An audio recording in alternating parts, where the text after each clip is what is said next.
Well, I think anyone listening to this or watching this is going to love the idea of more recurring revenue. How do we create more recurring revenue? The reason that I fell in love with memberships and recurring revenue is because of the stability that it does create.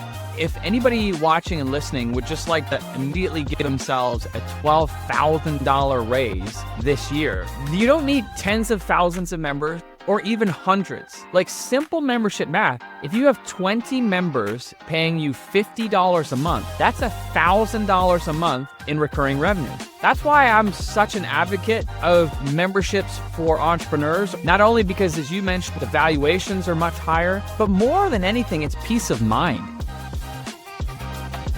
What's up, Stu? Great to have you on the show. Justin, pleasure to be here. Thanks, buddy. Yeah, well, this is fun. You and I have had a chance to connect on a number of different things. And, we've got my COO and one of my closest friends, Ryan Casey, is part of your membership community. And I figure, why not bring the expert, the real deal of membership communities here to tell everyone, kind of how to do it and, what to do, what not to do. And you recently wrote a book outlining all this. Although you've been teaching it for, 15, 16, 17 years, something like that, right? Yeah. For the last 17 years, all I've been focused on is just helping entrepreneurs be able to create more recurring revenue with memberships. And yeah, it's great having Ryan Group as part of the mastermind. And but that's where we're just talking about all things like how do we generate more recurring revenue with our memberships and subscriptions. And that's the world I've lived in for the last 17 plus years. Well, I think anyone listening to this or watching this is going to love the idea of more recurring revenue. How do we create more recurring revenue? If you have a business, that's one of the best ways to increase the valuation of that business. It's the best way to have a great lifestyle around it. Often it is a lot easier to create revenue than it is to cut expenses. Yeah. Although it's, important to do both, but if you can figure out, I remember early days in my marriage, my wife was a teacher. She had a budget that she lived by. She didn't make a ton, but she was still able to save a bunch. And I was really impressed that she had money to put towards our wedding and wanted to contribute to it. But her whole world is, well, this is what I can afford and this is what I do. And my whole world is, well, this is what I want to do. So I need to go figure out the revenue side or the profit side to be able to accomplish that. And it was a source of conflict early on in our marriage, more playful conflict than serious conflict. But there were definitely some butting of heads on this approach where she felt like I was being irresponsible. And I was just so positive that this is the way you do it. And luckily my strategies did work and we were able to create a great life and grow revenue and grow profit. But it's a different way to look at entrepreneurship and living life. We have a similar story. My wife too was a teacher for 10 years, but we had neighbors too that were almost an identical profile to what you were describing. They were savers. And they were really good at saving. And I remember there were a couple about the same age and we were talking about going out on a double date and they were very curious as to where we wanted to go. And they didn't want to go to like restaurants. They wanted to go to like a Subway because they had coupons for the Subway. And like, they were like, very meticulous about, where they spent their money.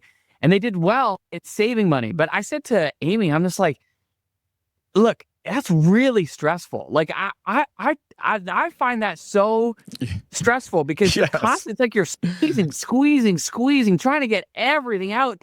And I'm just like, I'd rather just create. Like I'd rather just go and create. Like I love the way you framed it. It's like, what do I want? And then what do I need to do to be able to afford that or to be able to create that? And it's just a different mindset. But after a little while, my wife retired from teaching. And she's now joined, not only helping me in my businesses, she has her own businesses too. And we're very much now on the same page. Oh, I love it. Well, I love that we've got similar stories, similar backgrounds.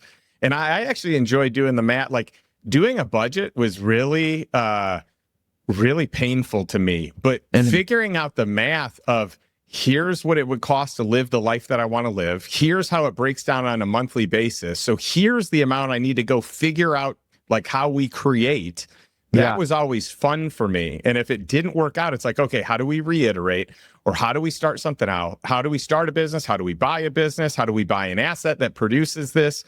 And, and instead of like spending money on, something that, is maybe a liability or a luxury that's not a necessity, it's just more fun for me to buy an asset that produces the income to cover the payments of whatever that item might be. And what you're talking about too, it reminds me so much of what we call membership math. Because in the same way, the reason that I fell in love with memberships and recurring revenue is because of the stability that it does create. Yeah. If we just keep it real simple, like if anybody watching and listening would just like to immediately get themselves a $12,000 raise this year, you don't need tens of thousands of members. You don't need thousands or even hundreds. Like simple membership math, if you have 20 members paying you $50 a month, that's $1,000 a month in recurring revenue. But because of memberships, they are then going to be back the next month and the month after that and the month after that. And so over the course of the year, that's $12,000. Now, is every single member going to stay every single month? No, but the majority will. And this is where it gets fun, is because with memberships and recurring revenue, it compounds just like, an asset that is compounding over time. The same is true for memberships. And so that's why I'm such an advocate of memberships for entrepreneurs or recurring revenue, not only because, as you mentioned, like the valuations are much higher, but more than anything, it's peace of mind. It's like the stability and the predictability. And I know you've got multiple, recurring revenue streams in your business, and I'm sure you've experienced the same. It's the peace of mind that it creates. Yeah, if you know that your lifestyle is covered through, and let's say that you've got enough surplus income coming in that even goes above and beyond your cost of living, it really takes a lot of the stress out of life. And it really creates clarity, at least for me, around important decisions I need to make. And I think my experience is I make higher quality, better quality decisions. Well, first of all, I have higher quality problems when you solve the financial game, right? Yeah. But the decisions that I make are higher quality decisions because I'm not making them from a framework of can I afford it or can I not afford it? That is often a primary question people ask, but it's probably not a great starting question, right? Yeah. I mean, if you're running a business and the question is, can I afford it or not? Well, I mean, that strips out maybe the most important question, which is like, is this good for our customers and clients? Is this good for our employees? Is this good for the growth of the company? And so I just think if we can eliminate the financial aspect of it, we get to a place in life where we have more choices, we can make better quality decisions that have more impact, and then it's just more of a stress-free life. And you're operating from a place of confidence, right? Yeah. So like, instead of like, should I hire this person? I don't know if I can afford another person on staff. It's like, no, you're operating from a place of confidence that that the revenue is going to be there to be able to, invest in hiring more team or invest in your marketing or whatever it might be.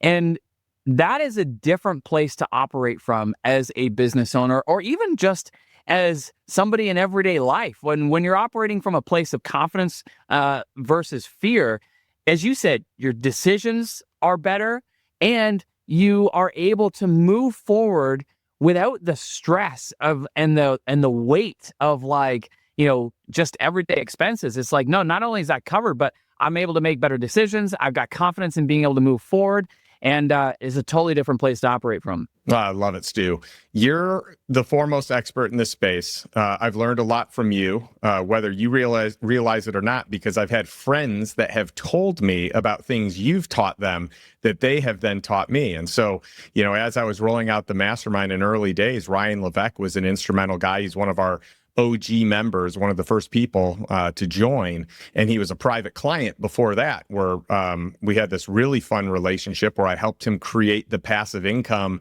that allowed him to escape needing business for, income from his business. And so he always spoke so highly of you. And so, and there were always people, that had things that they were saying or that they had learned from you. And so I'm really glad that, one, you've got your own membership community. You have membership.io, but you have like a membership experience community. And I'm really thankful that Ryan is part of that with some other epic human beings, right? But now you've kind of done the trilogy because you've written a book, and I know it's a new book and I haven't read everything, but I've read a bunch of it and I'm very blown away because it is so detailed. It is so easy to understand. You have the reps, so you know what does and doesn't work. You've done trial and error. I would much rather use your experience and your trial and error than my own trial and error that may not work.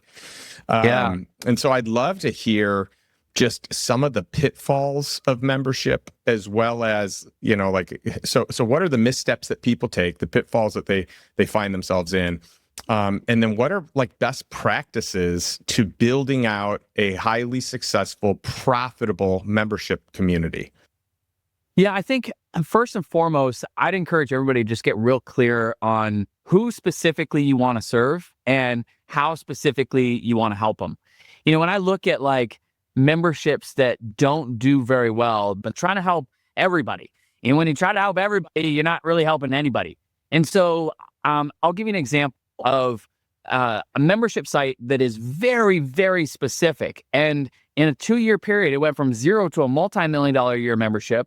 And then just the year after that, they went from, a $1 million membership to multiple $1 million membership. And it's a woman over in the UK. Her name is Bonnie Snowden. And she has a membership teaching people how to draw realistic animals with colored pencils. So oh it my is goodness. so niche, so specific. And somebody watching and listening might be like, what? Like, how the heck can you build a business around something so specific? But because it speaks to a particular audience. And we live in a day and age today, Justin, where we're just so blessed. Like, it doesn't matter where we live, as long as we've got internet access, we can reach people worldwide. That's so true. What I love about that is, like, no matter what kind of wacky things that you may be into, there are thousands of people around this world that are into it too. So we just got to create a space to bring them together. And that's what Bonnie's done. And it's a great example of one of the first principles that I would encourage people to do is just get real clear on who specifically you're serving and what specifically you're helping them with.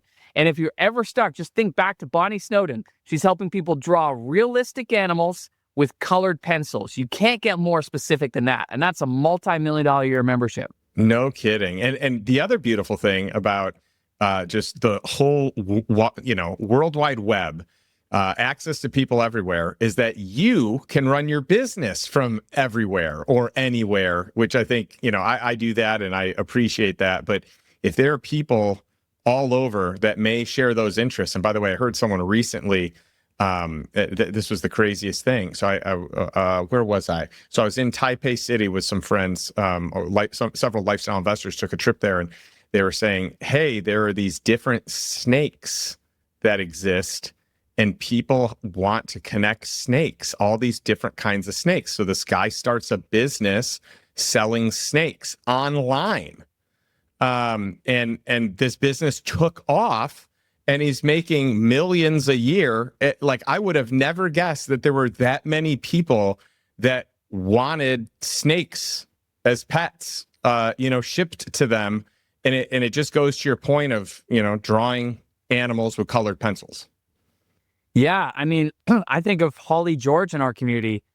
She was a stay-at-home mom. Her husband was in the military. And, she wanted to earn some extra income. They had 2 young kids, so she couldn't go out and get like a regular job. So she just got creative, and she started teaching something that she just did on the side as a passion project. And that was, she taught people how to make balloon animals. And wow. Justin, she turned this into a 6-figure a year membership. She's thousands of members teaching people how to make balloon animals. Her membership's called the Twisterhood. Wow. But again, coming back to our point, like, there's so much opportunity today. in being able to bring people together around a shared topic or interest. And whenever I'm looking at a market for a membership, there's really three things that I'm looking for. So you asked about best practices. Like this is one of them. If you're looking at a market, you want it to check one of these three boxes. So number one is I'm looking for, is there an ongoing problem?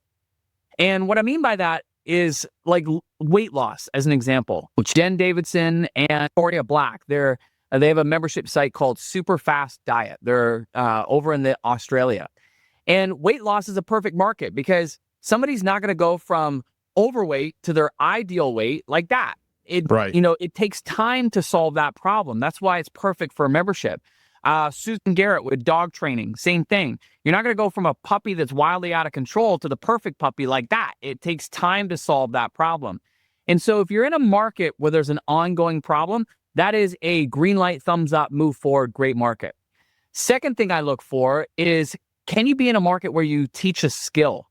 So this is very much, the market that you'd be in, Justin. Somebody's not going to go from not knowing how to invest to becoming the ultimate lifestyle investor like that. It takes time to learn those skills. And even then, even when you do learn the skills, there's so much more you can learn to go deeper and deeper. So I love skill-based markets because there's a lot of opportunity there, whether it's learning how to invest in terms of what you teach, whether it's learning how to grow a business, whether it's learning how to draw realistic animals with colored pencils, whether it's learning how to paint, or I think of Levi and his business partner, Tony. They've got a membership site with over 14,000 members teaching them how to play guitar. Wow. And so these are all skill-based markets. So if you're in a market where you can teach people a skill, that's green light, thumbs up, move forward.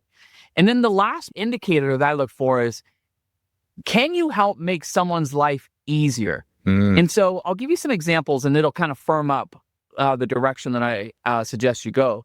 But we talked about teachers earlier. So your wife was a teacher, my wife was a teacher. And so you know that one of the most labor-intensive parts of being a teacher is the lesson planning. That's the thing that typically consumes teachers' evenings, their weekends. And so there's a whole lot of people in our community who have created memberships providing teachers lesson plans. So I think of Anna DiGilio. She's got a multi-million-dollar a year membership providing grade 2 teachers reading lesson plans. Wow. Or I think of Caitlin and Jessica. They provide middle school teachers lesson plans. They have more than 4,000 plus members. Or Patty Palmer provides art teachers lesson plans. She's got more than 6,000 members. And so what they're doing is they're creating convenience for somebody. They're making their life easier. But there's all kinds of other ways you could spin this. I think of Andrew Krautz over in Australia. He's got a membership site providing Facebook ad templates for real estate agents. So the real estate agent doesn't have to be the person that's got to master Facebook ads. They just take Andrew's proven ads, make a couple tweaks, and makes their life easier, save some time. Or I think of Nicole Melton. She's got a membership site providing social media templates for businesses in the beauty profession. So again, you can see how that's niche down again. Yeah. But they're creating, they're making these people's lives easier. So that's another great indicator of a market that will do well with a membership. So if solving an ongoing problem, you're teaching a skill, or you can create convenience, those are all great indicators of awesome membership markets. I love that. And I'm sure you talk about that in a ton of detail in your book. Yeah, definitely. Yeah. I mean, I wrote all about it in Predictable Profits. And it's like 17 years of experience distilled down into 250 pages. And That's awesome. It's the best $30 anybody can spend. I love it. That's awesome. Now, something that I think you're really proud of that you've developed is called the Success Path Framework. And I'd love if you could share some of what you do there. Like, what is it? What do you do? Why do so many people come to you for this? Well, what I saw over time with membership is that if we just create a members area and we just put a whole bunch of content in and we just hope that people are going to be able to find value, you'll see high churn, meaning you'll see members come in, they'll stay for a couple months, and then they leave. And there's this old myth that members of a membership will only stay for 3 to 4 months. And I'm here to say that that is 100% a myth. Because when you have a proper plan in place, people don't stay for months, they stay for years. Yeah. And so one of the things that was missing a lot of the time was a plan that provided direction for people. So when somebody comes into a membership, ideally what we want to do is we want to ask a couple questions. I'm sure when people are joining your mastermind, you're asking a variety of questions in terms of their investment knowledge. Am I right? Yes. Mm-hmm. Yeah. And you're wanting to know, like, have they ever invested any money? If they have, what kinds of investments have they made? Have they ever invested in real estate beyond even just their home? Like you're digging, you're trying to find, where are they in this scope? And That's if right. you find out that maybe they've invested not only in real estate, they've invested in trailer parks, they've invested in storage. So we want to ask those kinds of questions to identify where are they in this journey? Because then inside the membership, we can now direct them to content that is going to be most relevant for them. And so the whole success path, the theory of it, is that we're creating a journey that has different stages. That way, we can say, okay, based on your answers to these questions, looks like you're at stage 1. And if you're at stage 1, here are the few things that you should focus on right now. Yep. And what that does is it eliminates this huge heavy weight that somebody's got to learn all the things all at once. And instead, it's just like a breath of fresh air. It's like, actually, no, Justin, you don't need to learn all the things. You just need to focus on these few things. And if you do that, you'll begin to make serious progress. And that's how we win people over long term, because it's the progress that they're making. And now we can, with our success, we can look back and we can say, okay, when you joined us, you were way back here. And look how far you've come in just a short period of time. And that demonstrates value to the members, which is why they will continue to stay. Yeah, I think that is brilliant. And for us, we've noticed, it's interesting because in the Lifestyle Investor Mastermind, early on, I was like, well, the more stuff we can have, the better, right? There's just more value. And we learned that's not necessarily accurate. More stuff means more overwhelm. In the early days, and by the way, our members stick around for years and years and years. I mean, we have a member, Ryan, who was just at one of our events last month. And he's like, I learned something on my estate planning, and that one thing that I did covers a lifetime of memberships for me. So he's like, I'm never leaving. I'm just always here. And I think if you can help people find that one thing that is so valuable that it makes years of time and easy, yes, I think that's huge. But early days for us, our OG members, like it was really easy for them to stay up to speed, to catch every session that we did. You start adding people later on who, maybe year 2, year 3, we're in year 7 now. We have 700 hours of content. Like that is super overwhelming. So for you saying like, yeah, let's figure out what are the problems? How do we solve those problems? How do we at least direct them to A, people that have solved them, and B, content around it to help them solve it for themselves? I think that's such a slam dunk, and I think you nailed it. Well, you hit the, speaking of nailing, I was just going to say you hit the nail on the head, because the number one reason across all different markets that people cancel from a membership is overwhelm. They're just not using it. Whether it's a knowledge-based membership like we're talking about, where we're teaching a skill, or whether it's even like a product-based membership, like think of Dollar Shave Club, where they're sending out razors every month. If you've got a stack of razors that are starting to pile up and you're not using them, it's only a matter of time before you're like, why am I paying for this? I got more than I need. I'm going to cancel. We want to help people experience progress in their life in some way. And that comes from two key things: consumption and engagement. If people aren't consuming the content, they're not getting value. If they're not engaging with the content, they're not getting value. If they're not getting value or making progress, they're going to leave. So it's really simple. Like, we're in the happiness business. As long as people are happy, they're going to continue to stay and pay. And so all we've got to do is just focus on how do we create clarity for people and help them make progress and experience progress and create clarity around their next steps. And something else, Stu, that we've learned that has been really interesting, because we appeal to a very high net worth crowd in Lifestyle Investor. And when you think about the people that are in there, you would think, oh, these people are killing it. They probably are so abundant in mindset. And I think in some areas they are, and in other areas, people definitely aren't. And, I can relate because growing up, my parents had a very, scarce mindset around money. And so I adopted that as my own. I just, for whatever reason, took it as my own belief until I really dug in and did some hard homework there to figure out if that is true. Is it not true? Why should I believe this? Did I come up with this, or did I, steal it from someone else? But what I see with people that are highly successful is they get in the scarcity mindset around maximization. So, for example, we've had people that were like, well, I don't know if I should renew because I'm not making as many calls as I've made, or I can't make as many events. And I feel like I'm missing more than I'm making, because we do way more events now than we did in the early days. And we have to remind them, it is not about how many events you attend. It's about how much value did you get from the event or the events that you did attend, because it only takes one idea, one connection, one relationship, one mindset shift, one strategy, one preferred vendor, one partner that changes the game. Right. And so it's not about, I need to be at everything, and then you feel like you're so scarce in your mindset that you're missing out. Yep. It needs to be, how do I really get the most value? And I could get my year's membership and beyond covered with the right situation, the right event, the right person, the right strategy, etc.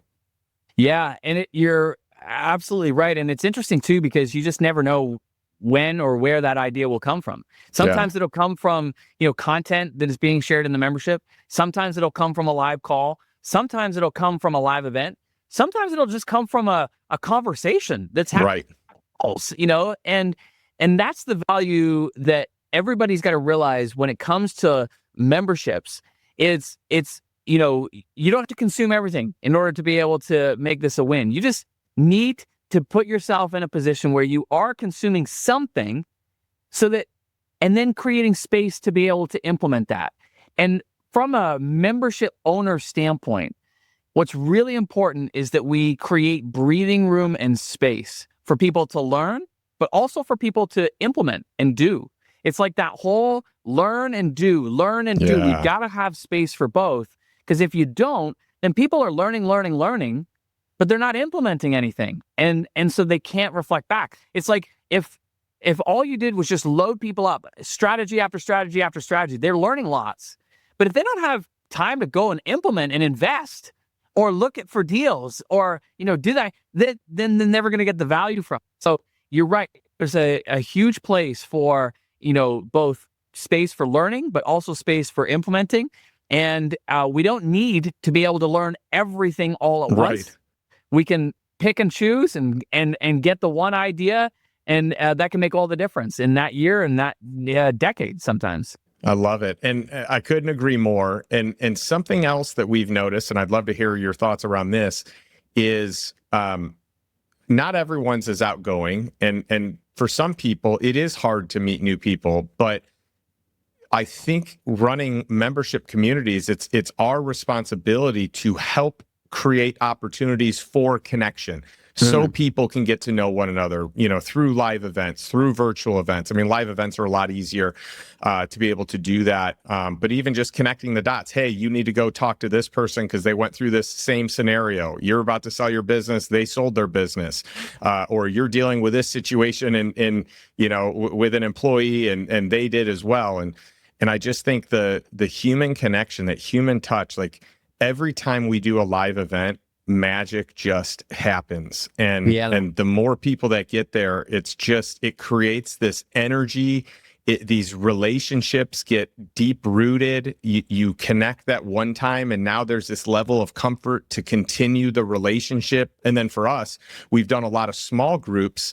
We call them tribes, which are like 4 to 7 member small meetups that they do, in some cases every other week, in some cases once a month.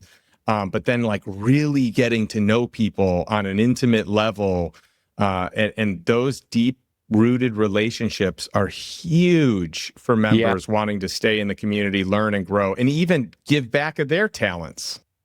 Well, one of the things that I talk about in the book is something that I learned early on, which is people come for the content, but they stay for the community. And so true. Initially they're coming to solve a problem, or they're coming to learn a skill, or to save themselves time. But if you can create that connection, that begins to, act like glue, and people are seeing so much more value because of the relationships and the depth of those relationships. In fact, Justin, one of the things to note is that one of the most important periods of a membership is the first 30 days. And there have been studies around this, that if you can create a positive experience in the first 30 days, it will on average triple the lifetime value of that member. Wow. So then the question becomes like, okay, well, what do we need to do to create a positive experience? Well, we've already talked about one of them, which is creating clarity. Like if people have clarity on terms of where they are and what they should be focused on right now, that's a positive experience right out of the gate. But number two, as membership site owners, one of the things that we want to do is we want to look for opportunities to intentionally connect our members to each other. Now, that can be in a discussion area, and it could be as simple as like, an introduction post, and where maybe members are stating the reasons why they joined. And maybe somebody says, well, I'm looking for ways to invest in Austin, Texas. And so the community manager says, okay, well, here, let me connect you with this person, and that person, who are all in Austin and who are all investing in this way. Now that person coming in, that member feels welcomed, like, okay, like immediately they're being introduced. It's like going to a party and somebody, saying hello, and then immediately like connecting you with others, versus you coming in and be like looking around like, I hope, is anybody here? And you're engaging in talk, like nobody likes that, right? So that welcoming. But another little simple trick is as part of our onboarding, we ask several questions.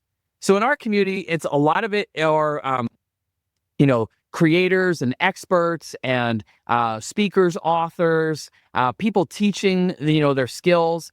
And a lot of them have both podcasts, and of course they have memberships. Yep. So one of the questions that we ask is, do you ever interview other people on your podcast or in your membership? And another question we ask is, are you open to being interviewed on a podcast and membership? And now just through a simple directory, we can play Matchmaker, because we can say, okay, you're in this niche and you're looking for guests. You're in this niche and you're open to being a guest. Hey, you should meet them, and vice versa, And now we help begin forming those relationships. But the other last thing I want to share is I love that you are combining online and offline, because there's magic there. It reminds me of Carrie Green, who is a longtime client and customer and trouble membership site called the Female Entrepreneurs Association. And she's got 5,000 plus members in it. Wow.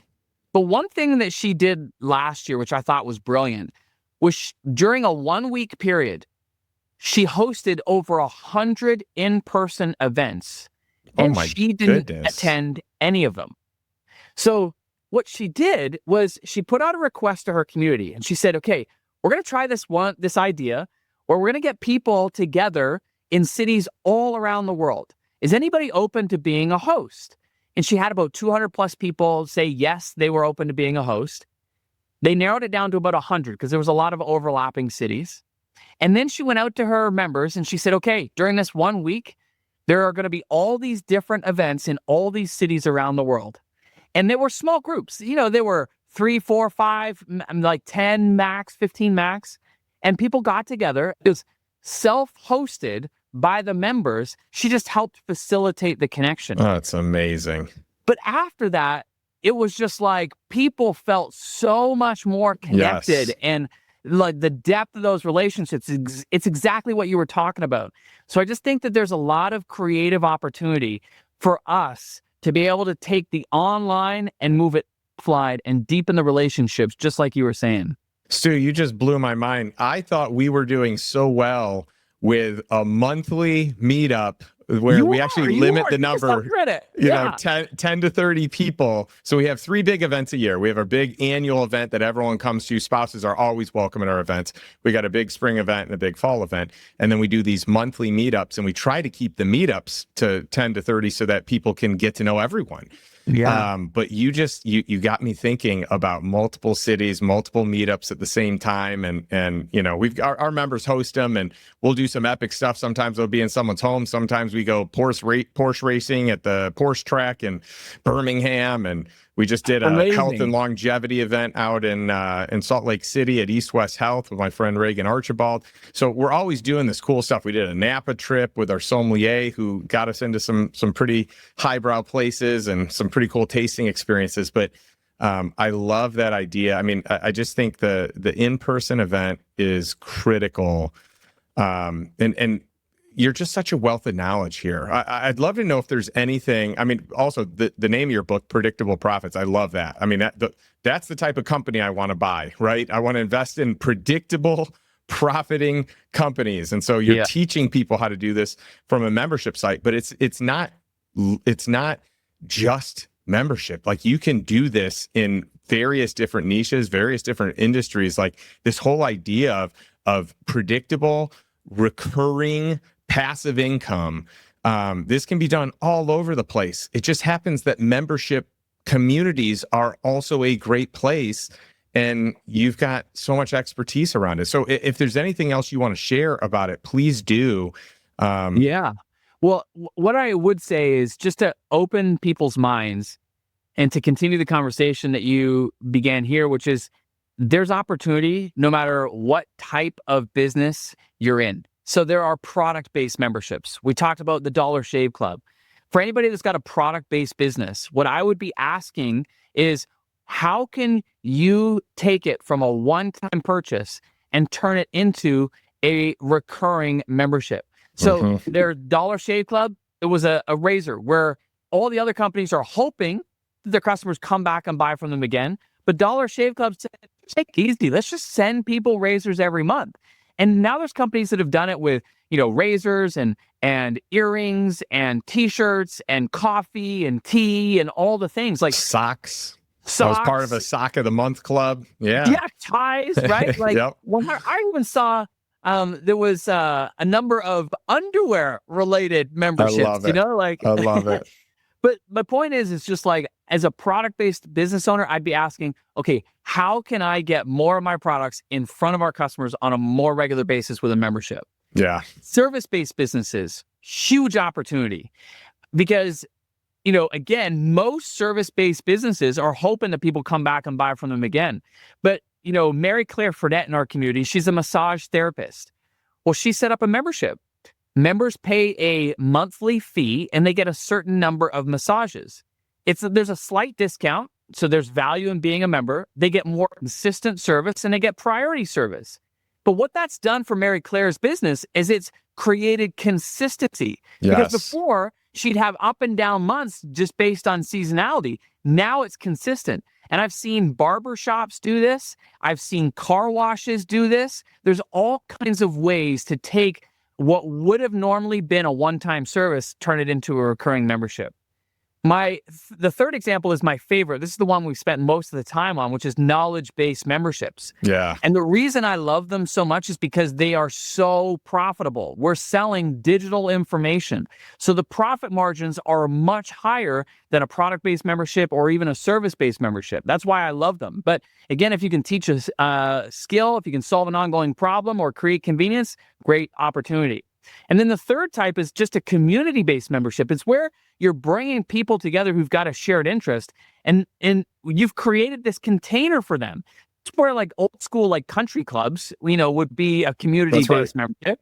But nowadays, like, you can do it on any topic, you know, in any kind of interest. It's just a matter of bringing people together, and they're paying to have access to other individuals. So I think more than anything, no matter what type of business you're in, there's opportunity to be able to create either product-based business or product-based membership, service-based membership, knowledge-based membership, or community-based membership.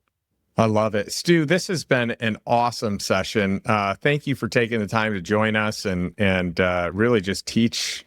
You've got so much expertise here, and I feel like what you have shared is incredibly valuable. I think your book is incredible. I'm excited to finish the rest of it. Where can people learn more about you and your membership communities and purchase Predictable Profits? Well, my website is my name, Stu, STU.me. Like the shortest URL you could probably ever remember. So stu.me. But if people want a free copy of the book, we'll send a free copy. Just got to pay for shipping. You just got to go to freemembershipbook.com. You'll be able to see it there. Or if you want it faster, you can go to Amazon, and you'll certainly find it on Amazon. They'll send it to you a little bit faster, but you got to pay for the book. And then you can always find me on Instagram. That's where I hang out the most. On Instagram, send me a DM. I'm happy to chat. Love it. Well, this has been awesome. And I love ending every episode with a question for our audience. My question's the same each week. So if you're watching this, if you're listening to this, what is one step that you can make today to move towards financial freedom and move towards living the life that you desire that's on your terms? Most people live a life by default. And I'm talking about living a life by design. So what is one thing you can take from what Stu taught you today and put it into action in your life? Thanks so much, and we'll catch you next week. Thanks, Justin.